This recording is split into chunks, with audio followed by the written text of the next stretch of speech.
Daily Broadside, day 567. If you actively seek out and try to kill bees, you're an asshole. You can kill hornets and wasps and yellow jackets and all that. Don't kill bees, okay? We need these bees, okay? And if you don't understand why we need these bees, you don't understand enough about food production in this world. Pollination that these creatures create is very important. And while we're talking about bees, I was watching a bug today, just sitting there. I was sitting outside, and I was just watching this bug, and he didn't move for like 45 minutes, And I know they're capable of not moving for hours, days at a time. And I thought to myself, it really boils down to insects only needing 5 things. And I guess a lot of animals for that matter. Is there anything here that's going to kill me? Okay. I need to be aware of that. I need to get some food. I need to get some water. Is it time to go to bed? And I need to use the restroom.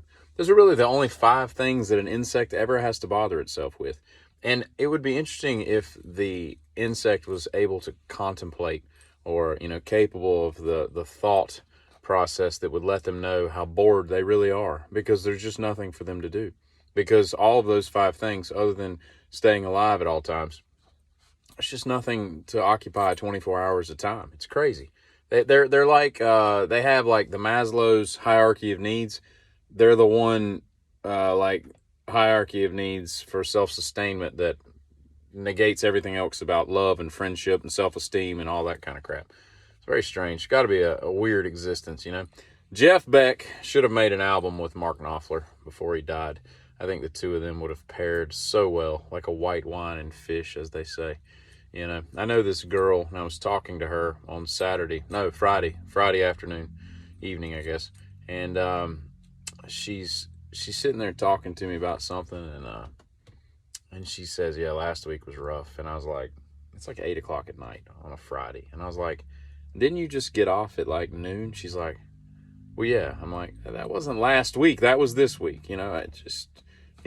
She drinks like 6 to 8 Mountain Dews a day, and yet her teeth look fine. I don't understand that. They've got to be fake. She's got to have like porcelain veneers or something crap, because you can't consume that much yellow number 5 and sugar in that amount of just copious amounts of that stuff. And I don't know how many 16.9 fluid ounces equal a gallon, but that's got to be like 2 gallons of Mountain Dew every day. I don't get it. I don't get it at all. And then I noticed the last few weeks, she tells me, she's like, "Yeah, it's fish night."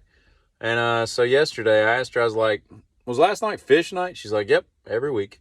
And I'm like, "How long have you been doing fish night on Fridays?" She's like, "Well, since I've been seeing this new guy." And she's been with this new guy, let's say 4 or 5 weeks, right? And I'm like, "So now you go to fish night every Friday? And you've always done this?" She's like, "No, it's because of him. He has fish night every Friday." And I was like, "He has fish night every Friday, and now you've adopted this, and this is your new lifestyle. You eat fish every, and we're not talking about like, fish. We're talking about like a harbor seafood type place, fried fish, that kind of stuff. That's what we're talking about." And he's like, "Yeah, he gets seafood for his parents every weekend on Fridays and all." And I said, "Well, what if you go out of town, What happens to fish night? You just get this fish night moved to another town, and he just Uber eats the food to his parents?" And I was, "Well, that's different. We wouldn't be in town." And I'm like, this is just so weird. And then steak night is on Saturday. And I love steak. I love fish, but I don't think I could just align my lifestyle to, it's this day I must eat this, and it's this day I must eat that. I don't know. I find that kind of strange. I find her strange at times too. She's an interesting character, but I think the Mountain Dew is going to catch up to her. And who eats fish with Mountain Dew? I mean, I guess I'd be okay, but that wouldn't be my choice of beverage if I was eating fish. Anyway, Eggity.